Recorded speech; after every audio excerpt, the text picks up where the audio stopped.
Uma boa noite, meus irmãos.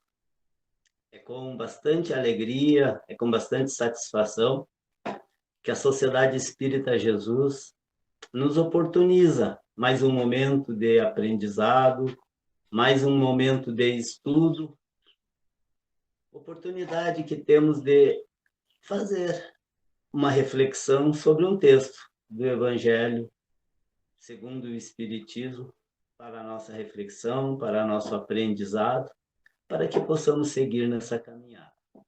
Antes mesmo de darmos início ao nosso estudo, à nossa reflexão, nós convidamos os nossos irmãos para elevar o nosso pensamento a Deus, nosso Pai, a Jesus, nosso Mestre, a equipe espiritual que nos sustenta na realização desta atividade, pedindo o amparo, a assistência, para que possamos, sob a assistência dos mesmos, realizarmos o nosso momento de aprendizado e que possamos estar receptivos para aquilo que o Mestre nos oportuniza como recursos para seguirmos em frente. Que assim seja. Então, após essa pequena reflexão, essa breve reflexão, o tema que nos foi proposto para a nossa reflexão hoje é o argueiro e a trave no olho. A referência para a nossa reflexão são os itens 9 e 10 do capítulo 10º de O Evangelho segundo o Espiritismo. Como todos nós sabemos, uma das obras fundamentais da nossa doutrina espírita. Antes de mais nada, é importante sempre lembrar que os ensinamentos do Mestre têm como alvo, né, o espírito imortal. Então, o ensinamento que o Mestre nos proporciona, o objetivo, então, alcançar o espírito imortal, levar a mensagem ao espírito imortal. E faz analogia com a vida material para facilitar o nosso entendimento. Então, o Mestre usa desse recurso, fazendo analogia, uma comparação com aquilo que diz respeito às coisas materiais que nós conhecemos, para chegar aonde temos mais dificuldades, que são as coisas de caráter, de cunho espiritual, de cunho moral. Sendo que na passagem que estamos iniciando, nos define argueiro como cisco, né? Então, o tema, então, como vimos, é o argueiro e a trave no olho. Vamos encontrar como definição para argueiro o cisco, né? A sujeira, enfim, aquilo que pode dificultar a nossa visão. E como trave, uma coluna de sustentação, ou seja, algo muito maior que o argueiro do que o cisco, né? E, naturalmente, como dissemos, a alusão que o mestre faz é uma analogia entre as imperfeições que são inerentes ao espírito imortal, né? As imperfeições em relação ao outro, porque nós temos muita facilidade de identificar as imperfeições morais, enfim, os equívocos no nosso semelhante. E, ao contrário, muita dificuldade de perceber as nossas dificuldades, as nossas imperfeições. E, basicamente, o nosso tema ele vai girar em torno desta questão. O mestre nos chamando a atenção para que devemos estar atentos a tudo aquilo que diz respeito à nossa condição de espíritos imortais e, naturalmente, buscando cumprir os objetivos que a doutrina espírita nos propõe, né? E os ensinamentos do Mestre, o Evangelho do Mestre, que é exatamente a nossa transformação moral, a nossa evolução, o nosso crescimento como espíritos imortais, como dissemos. Então, recordemos o capítulo 7º, Bem-aventurados os pobres de espírito, do Evangelho segundo o Espiritismo, quando Kardec nos esclarece que o orgulho é a catarata que tolda a visão, ou seja, o orgulho é algo que impede a nossa capacidade de observar, de ver. É como dissemos, não no sentido material, no sentido físico, mas aquilo que diz respeito às questões morais. Interessante esse esclarecimento de Kardec. Se o orgulho se o orgulho é a catarata que tolda a visão, certamente nos deixa um desconhecimento de nós mesmos. Então, é importante que, a partir do momento que ele dificulta a nossa visão, a nossa percepção, ele dificulta a visão de nós mesmos, daquilo que se passa conosco.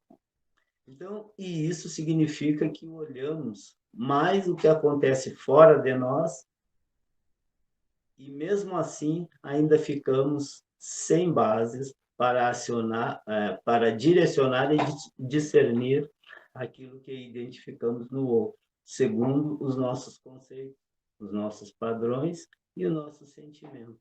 Então, na realidade, quando o orgulho, e ele está querendo nos dizer exatamente isso, é o sentimento que nos domina, que prevalece em nós, nós ficamos impedidos de ver a partir da colocação que nos é feita pelo benfeitor em relação à questão de perdermos a capacidade de perceber aquilo que se passa em relação a nós.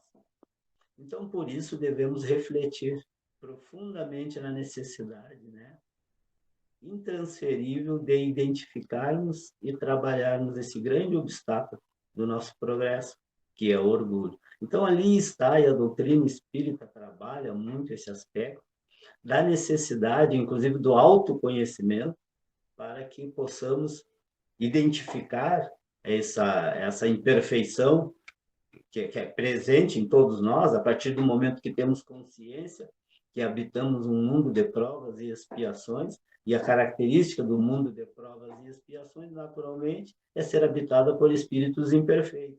E espíritos imperfeitos, naturalmente, terão essa imperfeição caracterizada pelo orgulho, naturalmente, num grau maior ou menor, dependendo da condição evolutiva, né, que cada um se encontra no presente momento, né? Então, é uma obrigação, é um dever nosso identificarmos, principalmente o orgulho, que é, segundo nos colocam os benfeitores espirituais, o mestre trabalhou muito esse aspecto, a necessidade de superação, então, dessa falta de virtude, que é o orgulho, né, para que possamos verdadeiramente evoluir, verdadeiramente nos transformar, nos tornando espíritos melhores. Então, por que nós estamos falando nesse item, né? Então, naturalmente, nos vem esse questionamento. Por que estarmos abordando exatamente isso? Justamente porque é no item 10 que Kardec nos diz: se o orgulho é o pai de muitos vícios, é também a negação de muitas virtudes. E pode-se encontrá-lo na base e como motivo de quase todas as nossas ações. Então, naturalmente, a partir do momento que a gente não combata esse orgulho, as nossas ações a nossa forma de agir estará prejudicada e não agiremos da forma correta que deveríamos agir a partir do momento em que essa falta de virtude, esse orgulho, fosse superado ou pelo menos diminuído em termos da sua intensidade, da sua forma de ação em cada um de nós. Então, foi por isso então que Jesus se interessou em combatê-lo como principal obstáculo ao nosso progresso. É como dissemos, é um dos principais obstáculos para o nosso progresso, porque ele, como vimos, ele limita a nossa capacidade de perceber aquilo que acontece com cada um de nós. Então, se a lei é de progresso para o espírito imortal, faz-se necessário retirar os obstáculos do nosso caminho. Então, a partir do momento que temos que progredir, temos que evoluir, temos que retirar os obstáculos do caminho que impedem essa nossa progressão, essa nossa evolução. E como vimos, e como temos colocado até aqui, o orgulho é um desses principais obstáculos para que possamos verdadeiramente evoluir. Em que o orgulho dificulta a nossa relação com o outro? E aí esse questionamento nos vem à tona, não tem como não fazermos essa reflexão. Em que o orgulho dificulta a nossa relação com o outro, com os nossos semelhantes? Achamos que somos melhores em muitas situações. E essa é uma das principais características daquele ser, do ser dotado do orgulho, uma intensidade bem acentuada. É a caracterização de que ele se julga melhor do que o seu semelhante, quando estamos dotados, então, nesta condição. Então, isso muitas vezes nos distancia da possibilidade de desenvolvermos uma relação amorosa com o outro. Então, o orgulho é esse causador desse obstáculo. Ele é causador de dificuldades que impedem, que impossibilitam um relacionamento saudável com os nossos semelhantes. Nós então vamos sentir medo, né, de ser ofendido por alguma coisa que o outro nos faça. Há aquela tendência de nos sentirmos com medo daquilo que possa nos ser feito por aqueles que estão conosco na caminhada. Nos sentimos, nos sentimos enciumados quando descobrimos que o outro tem outros afetos. É aquela questão da tentativa, né, da busca da exclusividade. Então, se temos que ser exclusivos em termos de amizade, enfim, em termos de sermos apreciados, de sermos reconhecidos por alguém. Então, aí está um dos grandes obstáculos para a nossa evolução, o orgulho como causador, como impeditivo para que possamos evoluir, para que possamos nos melhorar. Enfim, são muitas as dificuldades que o nosso orgulho cria na intimidade do nosso ser, nos trazendo insegurança, insatisfação e desentendimento nos nossos relacionamentos. Então, o orgulho tem essa capacidade de gerar todas essas situações de dificuldade. São muito comuns. E não tenhamos a menor dúvida de que o orgulho é o grande causador destas situações de dificuldade. Então, quando apontamos defeitos nos outros, não podemos esquecer que o outro necessariamente não tem o defeito que dizemos que ele tem. Então, é importante que, se o orgulho ele está como padrão nas nossas ações, a partir do momento que apontamos o defeito dos nossos semelhantes, não quer dizer que exatamente seja isso. O orgulho vai ter um papel bem importante, como vimos, para dificultar a nossa capacidade de percepção, a nossa capacidade de coerência. Não temos a coerência necessária para essas ações. Então, atribuímos um determinado defeito em alguém segundo a nossa opinião. É a nossa opinião, é o nosso ponto de vista, a nossa forma de ver. É a forma é a forma que vemos as coisas. Daí a necessidade de termos muito cuidado. Então, quer dizer, não é que seja exatamente aquilo, é aquilo que nós conseguimos perceber pela nossa condição, pelo estágio evolutivo em que nos encontramos. E como vimos lá na frente, o orgulho vai ser algo que vai dificultar a nossa capacidade de analisarmos de forma adequada as diversas situações que encontramos na caminhada.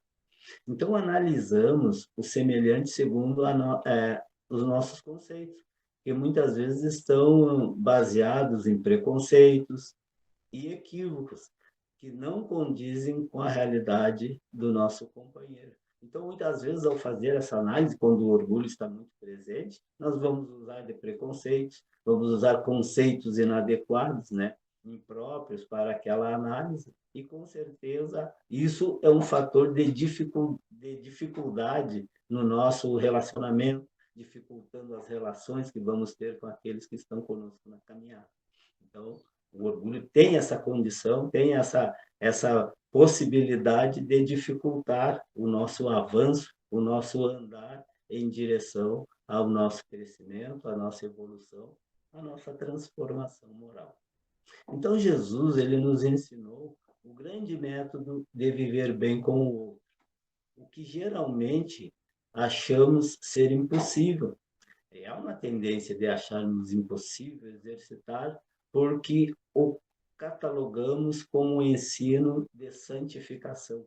na realidade, é uma possibilidade, né? O mestre nos mostra o caminho, mas nós achamos impossível atingir esse objetivo porque achamos que é algo relativo a uma possibilidade, por exemplo, de santificação, que é muito difícil, que é praticamente impossível. Vamos chegar à condição de espíritos puros? Sim, mas é coisa de muito tempo, é coisa de muito esforço também, de muita determinação. E aí a gente tem aquela questão da dificuldade do início, porque tudo depende do início e do nosso esforço, da nossa determinação, da nossa melhora. E é aquela história, é como diz o ditado popular, de grão em grão, a galinha enche o papo, né? A partir de pequenas transformações, de pequenas mudanças, na nossa vigilância em relação àquilo que, a forma como agimos, é que nós vamos objetivando e vamos efetivando o nosso crescimento, a nossa evolução, a nossa transformação moral. Por outro lado, né, sabemos não ser real esse sentimento, mas é importante que a gente perceba que isso não é real. Esse negócio de que estão querendo nos tornar, fazer de nós santos. Não, não é exatamente isso. É melhora. E a melhora é gradual. A melhora, ela inicia aos poucos e pela nossa determinação, ela vai se efetivando no ser espiritual, no espírito imortal. Né? E essa é a grande, e esse é o grande objetivo do espírito ao longo da sua caminhada, é se transformar, se melhorar, se tornar espíritos melhores, com menos imperfeições e com bem mais virtudes. Porque a partir do momento que desenvolvemos a virtude em nós, determinadas virtudes, a falta dessas virtudes tende a desaparecer, a diminuir, fazendo com que o seu aspecto contrário, em termos da virtude, se desenvolvendo aquilo que é oposto à virtude. Por exemplo, o orgulho. A pessoa orgulhosa, naturalmente, ela é pouco humilde, dependendo do nível em que esse orgulho está presente. A partir do momento que a pessoa trabalha a sua humildade, esse orgulho tende a diminuir. Aumentando a humildade, o orgulho decresce em intensidade no ser. Então, trata-se apenas de uma forma de viver melhor, de viver bem, de crescer, de aprender com o outro, de trocarmos experiências. Vejam que, na realidade, e isso sendo feito de forma gradual e ostensiva, tende a concretizar em nós essa melhora que todos nós buscamos. Mas só poderemos crescer nesse sentido se nos sentirmos livres dessas mesquinharias que nos fazem tão pequenos quando podemos ser grandes, quando podemos ser grandes sentimentos nas emoções de amor e, por conseguinte, nos sentirmos felizes. Então, a partir desse esforço, dessa determinação, tudo passa a mudar a partir do momento que a gente vai atingindo os objetivos aos quais nos propomos, através do nosso esforço, da nossa determinação. Então, olhe para o outro e tente senti-lo em sua forma, pois todos nós temos o nosso lado bom. Então, é importante que a gente perceba, como a gente falou no início, há uma tendência muito grande em nós em só pormos em evidência as imperfeições alheias. Só nos chamam a atenção as imperfeições alheias. Mas é importante, como nos foi colocado, vermos o que o outro tem de bom e pormos em evidência as suas virtudes, porque ninguém é só imperfeição. Todo mundo tem os seus aspectos positivos. Não somos apenas aspectos negativos, por mais imperfeitos que sejamos. Mas o problema todo é que a gente só se detém nas imperfeições alheias. E isso nós não conseguimos fazer em relação a nós. Em relação a nós, nos atemos aos nossos pontos positivos, mas em relação ao outro, damos muito mais atenção, muito mais destaque àquilo que é imperfeição em termos dos nossos semelhantes. Então, Jesus nos ensina, o mestre nos ensina, então, atira a primeira pedra aquele que tiver sem pecado. E aí está o mestre nos dando essa verdadeira lição, nos questionando, né? Nos indicando que aquele que está sem pecado, que atire a primeira pedra. E aí, quem escapa dessa situação de estar totalmente sem pecado? Quem nunca se equivocou? Quem nunca transgrediu a lei de Deus ou a lei dos homens em algum momento? Né? Então, é como dissemos inicialmente, somos habitantes de um mundo de provas e expiações, mundo caracterizado por espíritos ainda imperfeitos, que naturalmente se equivocam, mas que é importante que a gente desenvolva o nosso autoconhecimento e busque a nossa melhora, busque o nosso crescimento. Então, como disse o mestre, que atire a primeira pedra aquele que está sem pecado.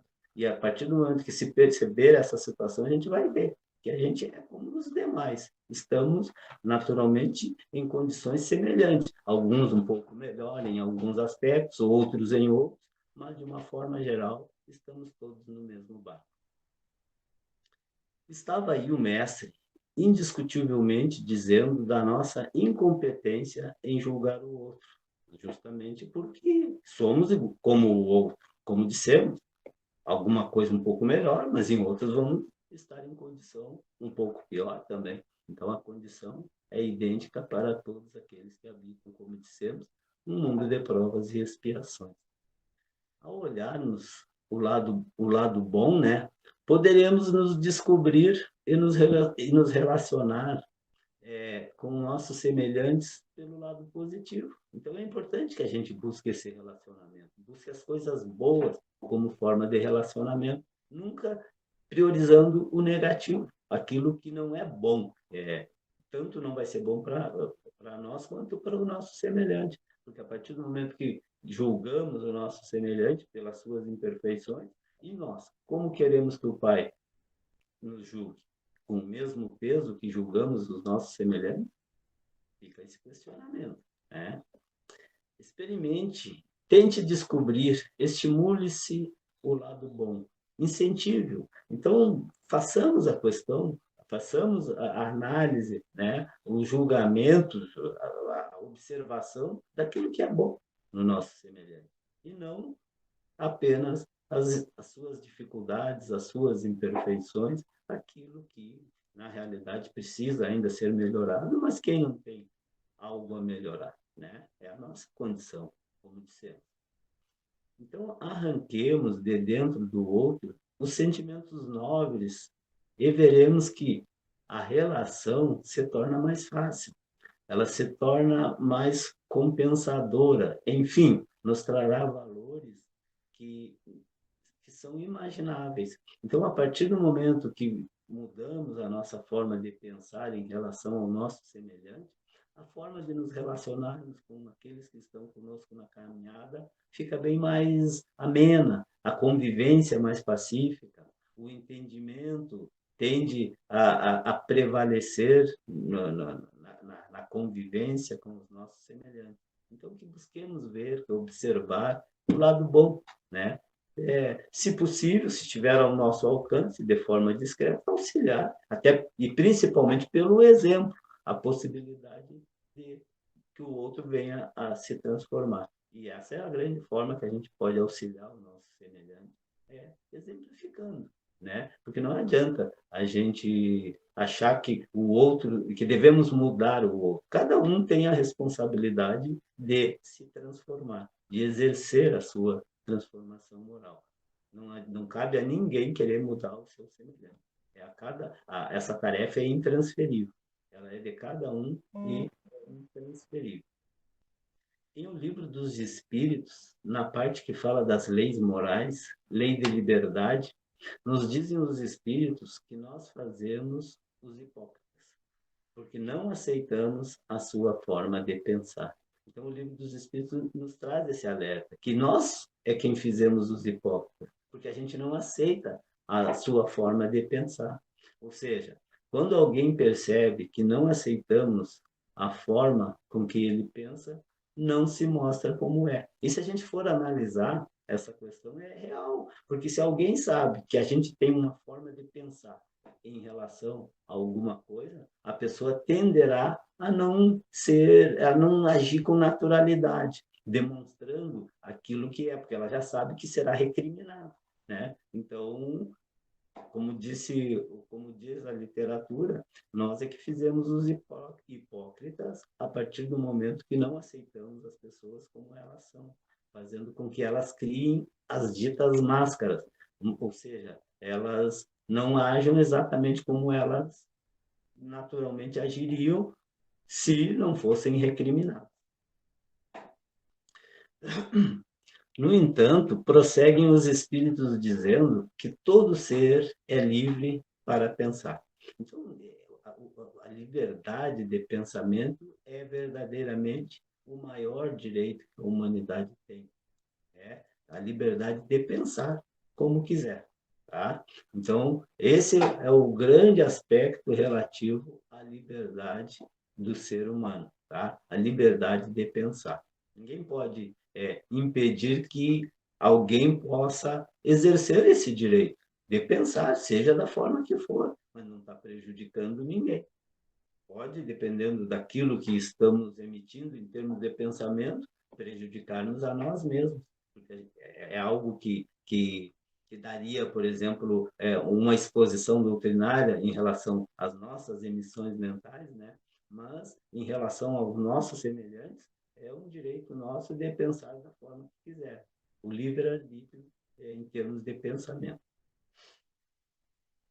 Imagine que Deus deu ao homem a liberdade de pensar. Quem somos nós para aceitar ou não o que o outro pensa? Então, é importante que Deus deu esse direito ao ser humano. Então, não cabe a ninguém, né, podar, tirar esse direito do livre pensamento. Então, quando refletimos sobre esse esclarecimento dos espíritos, percebemos quanto é grande a nossa infantilidade. Então, porque a gente tende a querer limitar as pessoas, até mesmo a sua forma de pensar. E aí, quando percebemos esse esclarecimento dos espíritos, aí a gente observa a nossa infantilidade, quando nós queremos transgredir essa condição de liberdade de pensamento das pessoas, daqueles espíritos que estão conosco na caminhada. E por que nós recorremos e por que nós recorremos a essa pergunta, né? Então, justamente porque no item 9 que estamos estudando, lá da referência, Jesus conclui a abordagem evangélica dizendo: hipócritas, tirai primeiro a trave do vosso olho, e então vereis como podereis tirar o cisco do olho do vosso irmão. Então, o mestre está nos dizendo, de forma alegórica, né, que muitas vezes as imperfeições morais que vemos nas pessoas que estão conosco na caminhada, elas são menores do que aquelas que nós mesmos apresentamos. Então, o cisco e a trave no olho é exatamente isso. O mestre, de uma forma alegórica, nos recomendando analisar a nossa forma de agir, avaliar a nossa forma de agir, procurar trabalhar as nossas imperfeições antes mesmo de apontarmos as dos nossos semelhantes. Eis aí a grande direção que o mestre nos dá, nos convocando a cuidar primeiro de nós mesmos, no sentido de trabalhar nossos defeitos, as nossas imperfeições. Veja que o mestre, usando a figura, como dissemos, né, a analogia, né, do material em termos do espiritual, do moral, ele vai nos dizer: cuidado, presta atenção primeiro para ti. Depois, sim, aí pensa no outro. Mas primeiro, trabalha em ti coisas que muitas vezes são imperfeições, que muitas vezes são mais acentuadas em ti, em nós, no caso, do que no nosso semelhante a quem estamos apontando, né? E quando falamos em olhar para o nosso interior, não podemos esquecer e nem deixar de citar, né, Joana de Ângeles, através da sua valiosa obra, onde aborda aspectos psicológicos e doutrinários, nos auxiliando a detectar sempre o que precisamos modificar em nossos espíritos para o processo de renovação. Então, estarmos sempre atentos. E Joana de Ângeles, então, vem nos alertar em relação a esse aspecto. Tentemos, na noite de hoje, refletir na questão do orgulho. Então, vejam como a gente tem falado muito nessa questão do orgulho, esse impeditivo para a nossa evolução. Então, que a gente esteja atento a essa imperfeição, porque ela, como dissemos, e a doutrina espírita, e o mestre sempre coloca, é o grande dificultador da nossa evolução, da nossa transformação moral.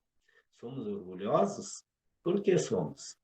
De que temos orgulho? Para que temos orgulho? Onde chegaremos com o orgulho? O que ele nos trará de bom para a nossa felicidade?